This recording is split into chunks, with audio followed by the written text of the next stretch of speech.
Hello there, my name is Luqman Owamoyo, a student of Okan20f Department of Architecture, and I'm here to present my semester project, Eco Campus, Redesigning Educational Building for Sustainability. Let's get into it. University campuses across the world are places of learning, innovation, and research. And to ensure that all these activities take place in a conducive environment, it is very important to make a university campus sustainable and to be able to make use of available resources while reducing the amount of damage or harm caused to the environment. This, to me, is the definition of eco-campus. Eco-campus does not mean to only have the building in a green environment, green landscape alone.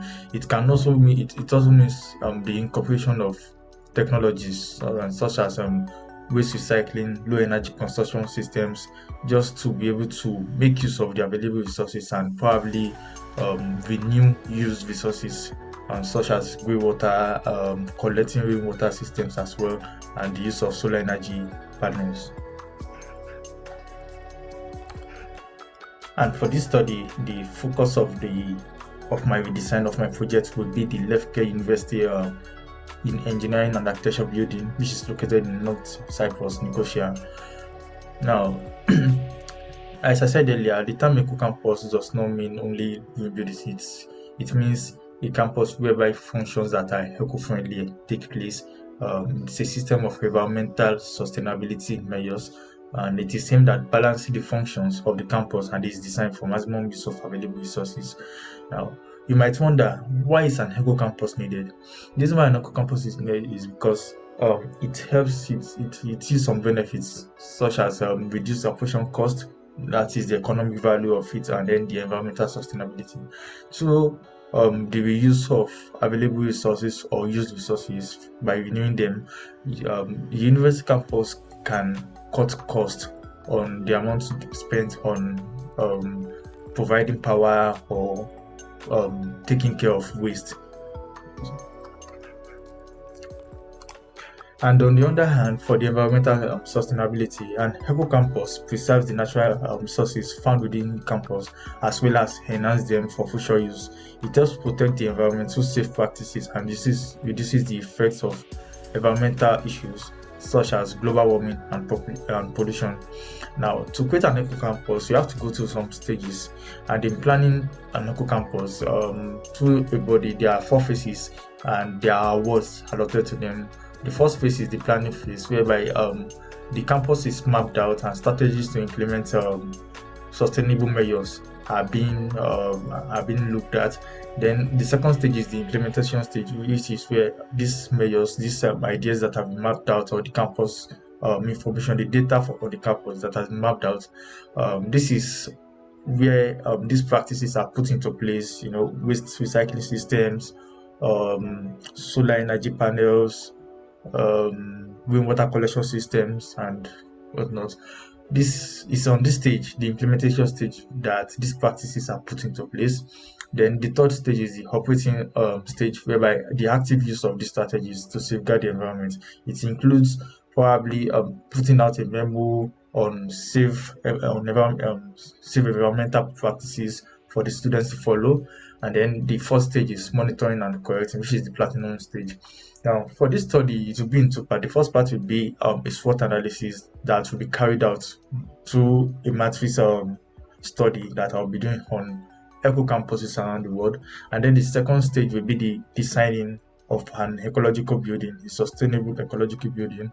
And it's going to be the redesign of Lefke, European University Lefke Engineering and Architecture building. And then some of the universities I'll be using for my SWOT analysis, my matrix and SWOT analysis, are the Nanyang University, University of Pittsburgh, Ted Renaissance College, King Abdullah University of Science and Technology, University of Nottingham, Ekut Soyak Anatolian High School, Bashashe University, Sarabusna University, just to mention a few. Now, to analyze effectively these ecological features, I'll be examining them under some headings, such as what water conservation measures are in place, such as maybe if they are using vacuum toilets, if they are using water in such a way whereby it does not contaminate other resources, or use of water by probably making use of grey water systems from toilets as well. Then another factor I'll be looking at is livable design. The integration with nature to preserve the natural habitat, urban design, and design for human comfort. The third factor is energy conservation. I'll be looking at the energy conservation measures they have in place, systems for renewable energy resources, low energy consumption systems and practices, then energy conscious landscape design. And the fourth one will be the material conservation. What kind of material are they using to help keep the environment sustainable? Now, for my SWOT analysis, the first university I'll be looking at is the Nanyang Technological University in Singapore, and it's one of the oldest self-funded public research universities in Singapore, which has around roughly 24,000 full-time enrolled students. And the university campus is home to 57 LED certified buildings. So it means in this university campus, ecological facilities or ecological features are in abundance. This has made it earn all these marks on the building, all these rankings on the buildings. Perhaps one of the most noticeable feature of in this campus is the building, the green roof, the Vedant topped green roof that you are seeing right here. It's a large expanse of green roof, and in a way it has helped with making study or making this environment sustainable.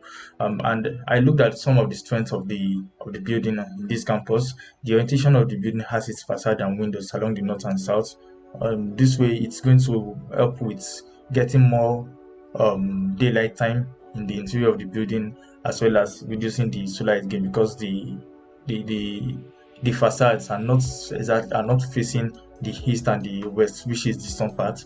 Then solar heat gain is minimized in the interior, and then the Vedant turf roof blends into the lush greenery and environment. Then turf landscape has scenic outdoor communal spaces. During my research, I was not able to get much weakness or no weakness at all for this building. Then opportunities, of course, it can be improved upon. The ecological features in this building can be improved on. Then another one I'll be looking at is King Abdullah University in Saudi Arabia. It was founded in 2009 and provides avenues for research and graduate programs.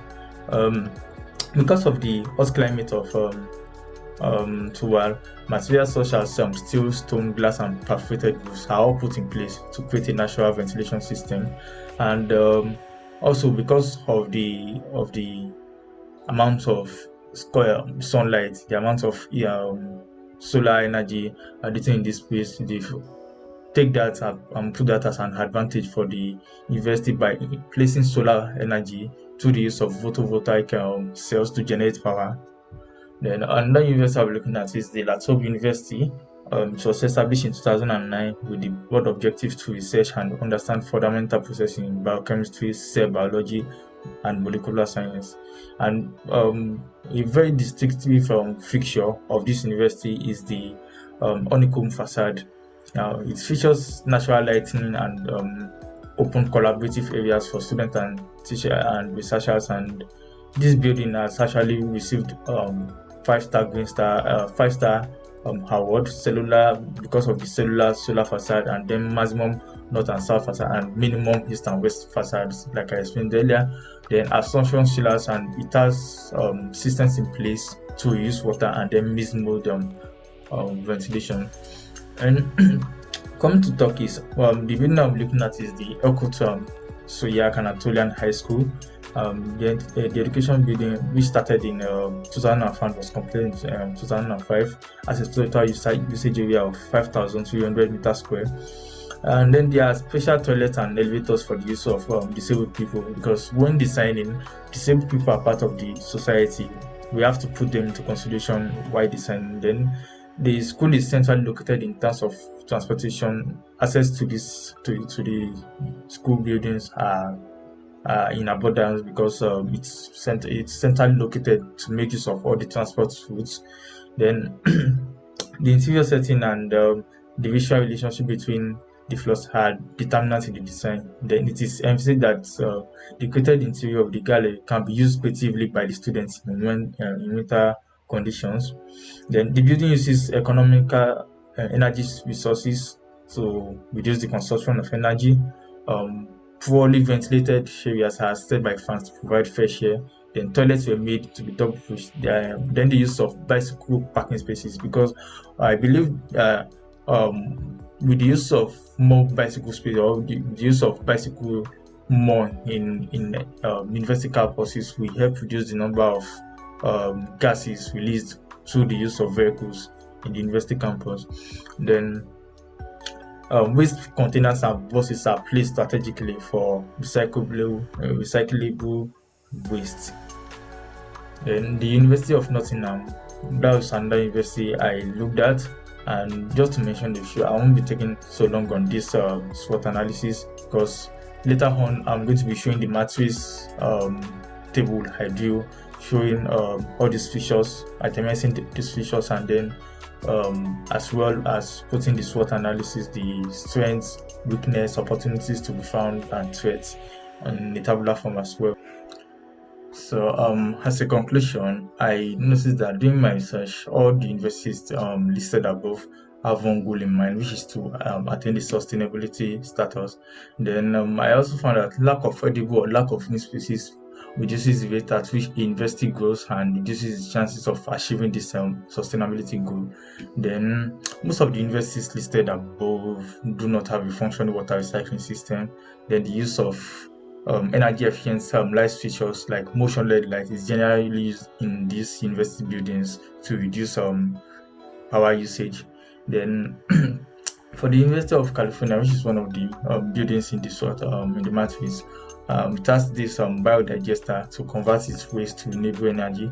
Then the use of vertical fins as well to serve as shading devices in the buildings. By having these systems in place, such as the vertical fins, it helps with reducing the solar heat gain in the interior of the spaces, because as the name implies, it shades the interior of the building from the harsh from the harsh heat or coming from the sun. Then for the recommendation, following the analysis and information gotten from the universities I worked on above, these are some of the recommendations I'll be using, or some of the points I'll be using in my own approach for the engineering building in European University of Lefke. The use of light materials for the exterior of the building to avoid the absorption of heat. Then the use of solar energy to reduce the cost of electricity. Then the use of large windows to bring in more daylight, and the use of shading devices, and as well as proper waste disposal management, and then functioning water recycling system. And then the use of green roof, green field too, will be encouraged.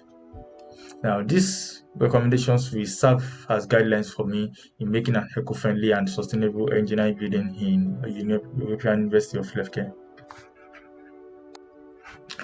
Here is my matrix for the study.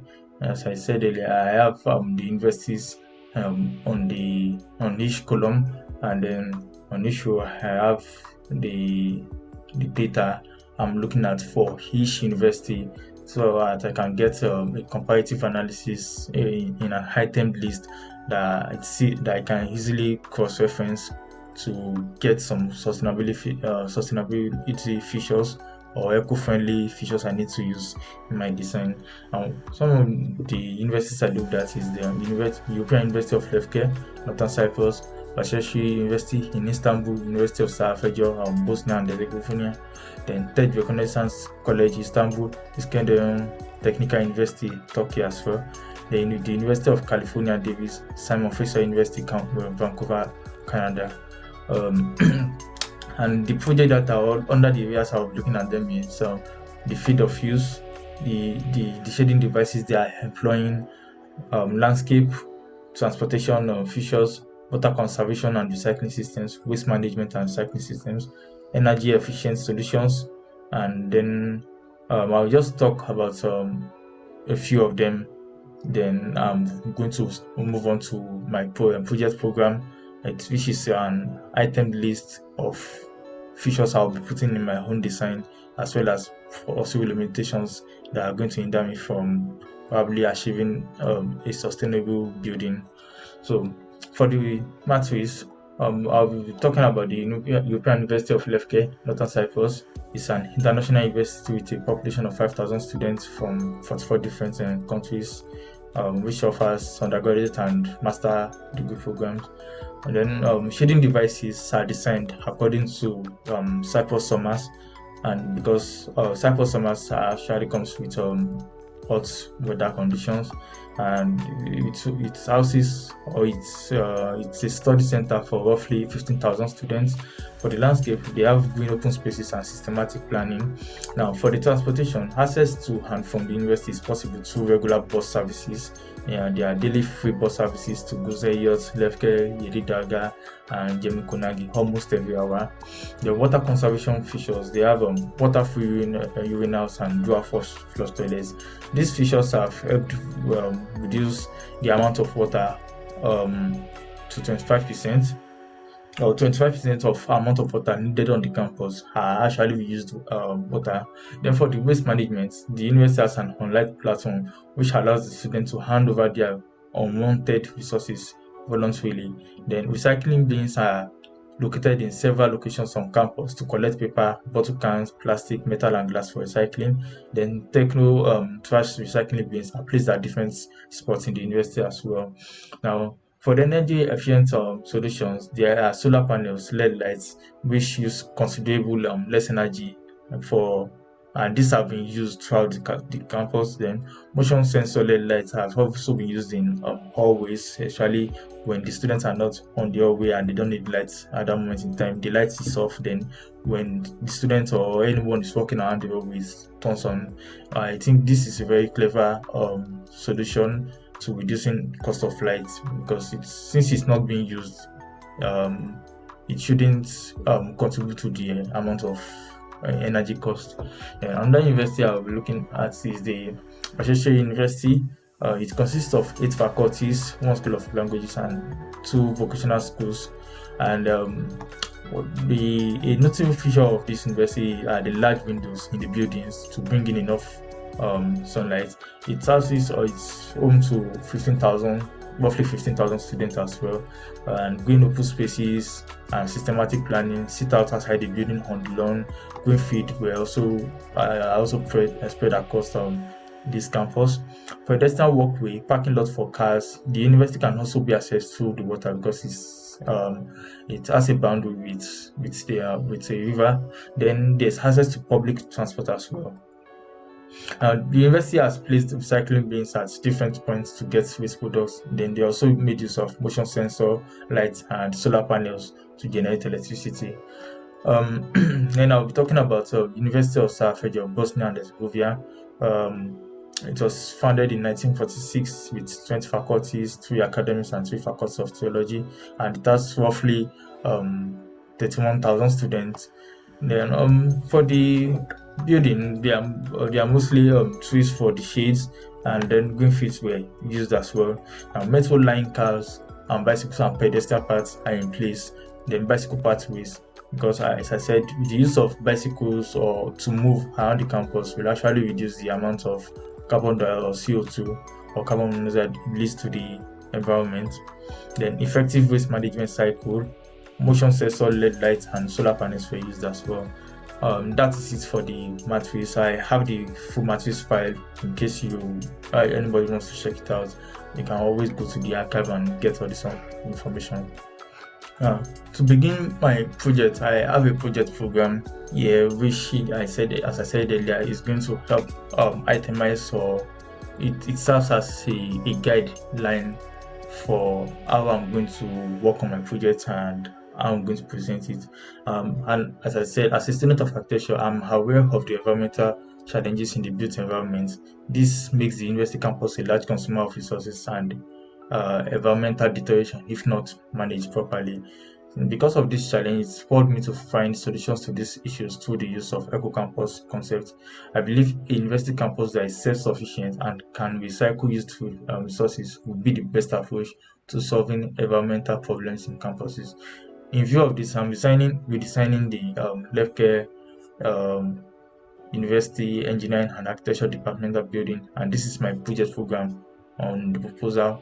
Now, the proposed site is roughly 2.2 hectares, and the proposed building design will be taking about 37% of the site, and the proposed building area will be roughly 8,400 meters square.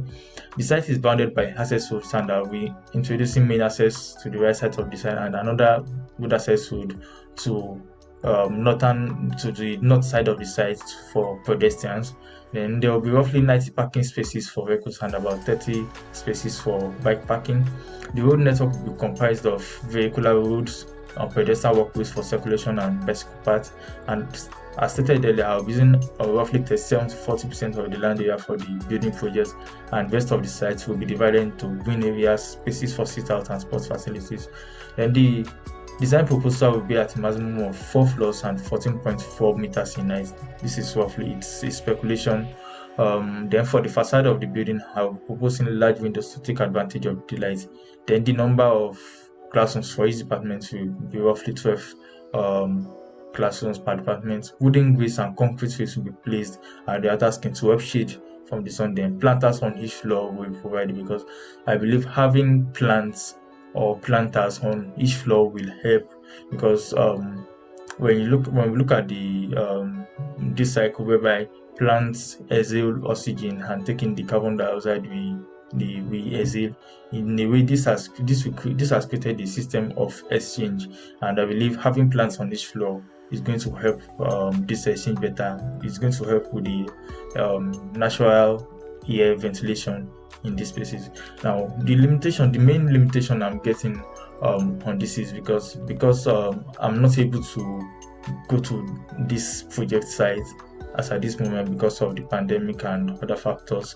I got most of the info on the proposed site on the internet through Google Earth, and of course there will be some errors, especially probably to the ISO heaps of the site. Now to my design proposal. To get started, I have to make a site analysis to show the site conditions, and because this site analysis is going to help me making some decisions when designing when making my design. But before then, I have to give some brief information. The European University of Lefke is an institution that is located in northern Cyprus, Nicosia district town of Lefke, and it overlooks the Mofo Bay.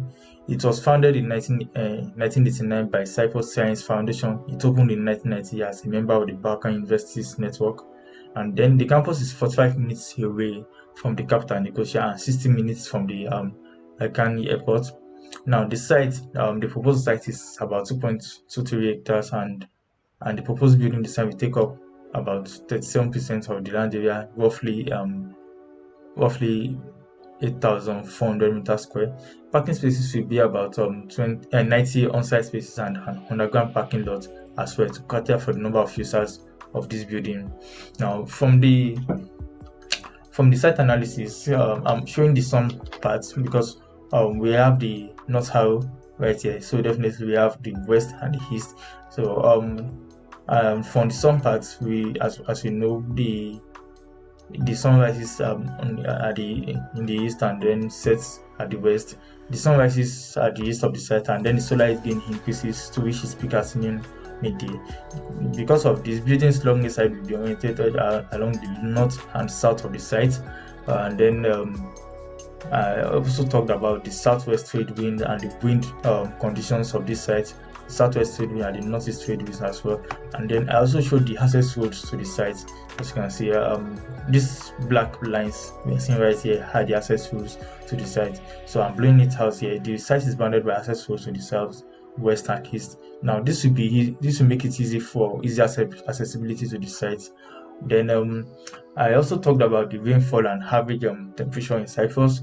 Rainfall pattern shows that the lowest values are the middle of the year. This means to expect hot weather conditions around this period. That is around actually July. That's the middle of the year. That is the hottest period of the year in Cyprus. Then the ISO use of the site, I got this information to Google Earth. It may be a bit irregular because I was not able to visit the site. It shows that the site is not flat and it's undulating. It's it's a bit it has depressions in the middle of the site. So I'll be looking for ways to tackle this or take advantage of this feature in my design. So the next one I'll be showing you is the preliminary drawings, where I'm talking about the conceptual analysis. The concept of the building is the spanner. I believe it's an essential tool for engineers, and it is used to build, which in a way the term building captures what the architects are, builders and creators. As you can see, I have my building having the shape of the spanner, just to show a relationship between what the building function and the kind of the building function and its aesthetics.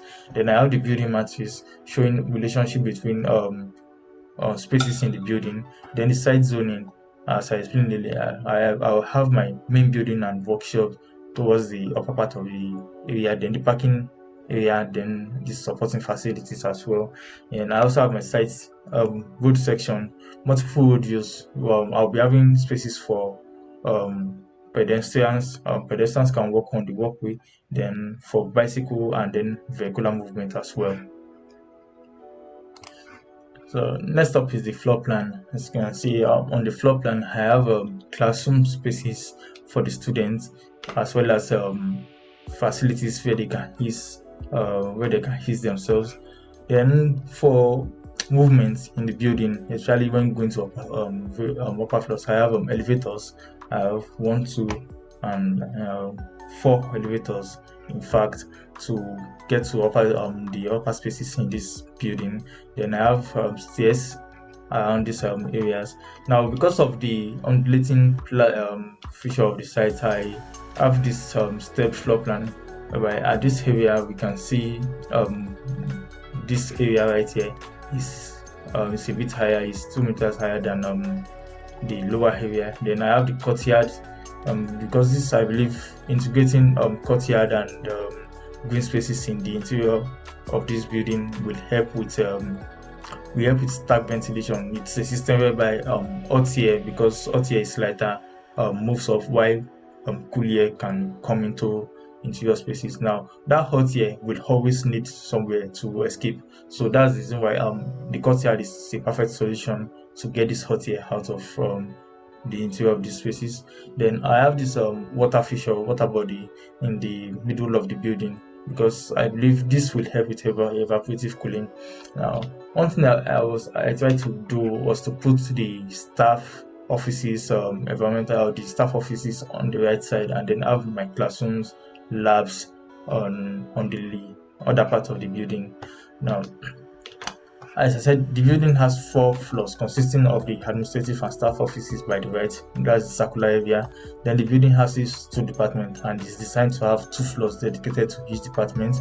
Now there are 6 classrooms on each floors for each department, and total number of classrooms, as I said, for architecture department, I'm proposing on having 12 classrooms, and then for the engineering department 12 classrooms. Means of circulation up the building are 2 to 4 elevators and 5 staircases, which I have as strategic places to help with circulation. And plant gardens are situated at the edges of the terraces to help with ventilation and good indoor air quality. The courtyard also has the greenway and water body for evaporative cooling. Now, here's my ground floor plan. Then on the first floor, I'm having a typical floor plan, which it means features or spaces we are seeing on the first floor will carry on to the second, third, and fourth floor. Now, for my elevations, as you can see, I'm trying to right here. I'm showing the fence and then the grills I propose in my project program. These grills will serve as shading devices to reduce the glare and solar heat gain in the interior space. Then I have the solar panels on my roof. Now these solar panels, I'll be showing it clearly on my site plan. These solar panels are facing the south because during my research it is shown that having your solar panels facing the south will help track more solar energy from the sun. And then I also have rainwater collection systems on the roof as well. which I indicated here. So here are my elevations, and the large windows I stated to help with more daylight in the interior spaces. Now for the section, on this section I'm showing I'm able to show the underground parking. Because of the depression on this site, I said earlier I'll be taking advantage of that depression by having instead of having to dig this site, probably trying to locate a basement, we can make use of that depression and have our basement in such a way by we can now have a road following that road, depressing road, that road that slopes down to get into the basement. Then here I'm showing the ear pattern. Now this is the courtyard. We can see how the air moves into the interior space, and then the hot air goes out through the courtyard here. Now then the next sheet is the site plan, whereby I'm showing some of the features I will be having on the site. Like I said, the building will only be taking roughly 37% of the site, while other part of the building will be used for other facilities. Now I have this the blue lines are bicycle paths, are bike paths, as I indicated here. The blue lines are bike paths, and I have bike parking spaces all around the building, all around the site. And I'm having this interesting landscape where I am proposing to have pergola and sit-out areas for students to sit in, and these pergolas are bounded by bicycle paths and pedestrian walkways.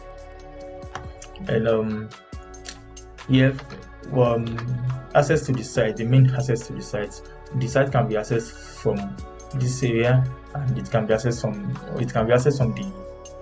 the west and from the east. Now, when the site is accessed, users can always park in this parking spaces right here, and then if they need to park in the underground on the basement parking, I have the route going to basement parking, which I envision to have a capacity of 50 cars. Then on the roof, I have the solar panels. As I stated earlier, I have the solar panels facing the south side of the building, because I believe when you have it this way, it helps trap more sunlight into the interior space. And I have the facility on site for greywater collection and recycling.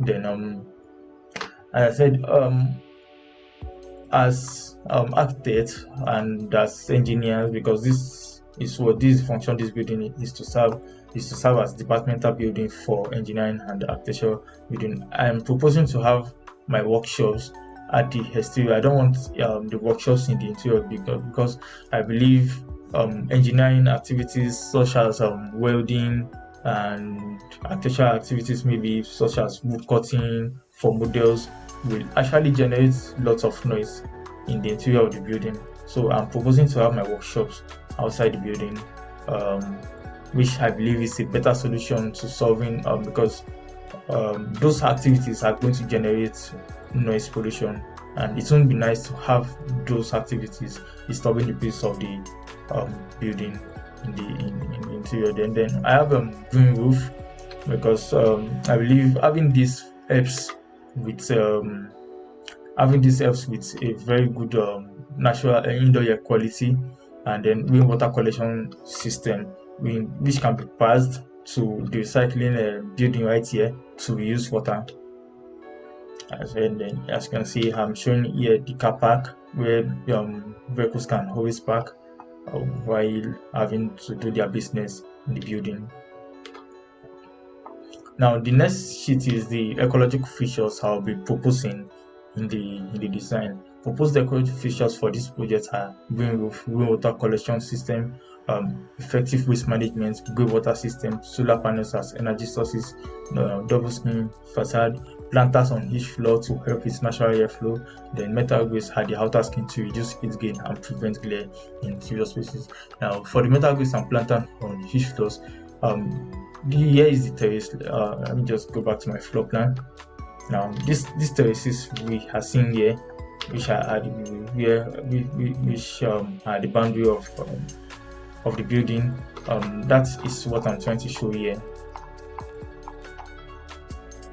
That's what I'm trying to show here. We have this terrace whereby people can walk in, and then we have planters on each floor.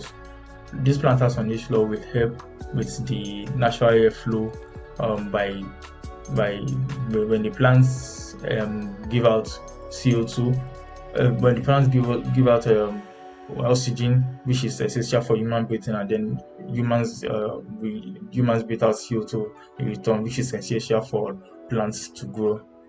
Then I have as you can see, I have the metal grills on the facade, which is helping with solar heat gain and going to reduce glare in the interior of the building. Then for the green roof, I have the green roof details here, which is showing a cross section of how green roofs are being placed. It's the roof deck, that is the first layer. Of course, the roof slab, that's the first layer. Then the protection board and the waterproof membrane, the insulation, drainage and storage layer, and then the filter fabric, and then the growing medium, that is the soil, then the plants on that. This is the cross section of what a green roof entails. Now, I also show how solar panel works, from the sunlight hitting the solar panels to the details of how this solar panel is being used to generate power, as well as the grey water collection systems. Grey water can be collected from toilets, from wash and basins, systems, and what have you. All this water can be collected together and recycled for use back in the building. And I also have the details for the rainwater collection system. Rainwater collection can be collected through storage. It can be put in storages, and then from the storage it can be passed to the recycling feature to recycle this water for indoor use. Thanks for taking the time to listen to my presentation. Please like and subscribe. Thank you.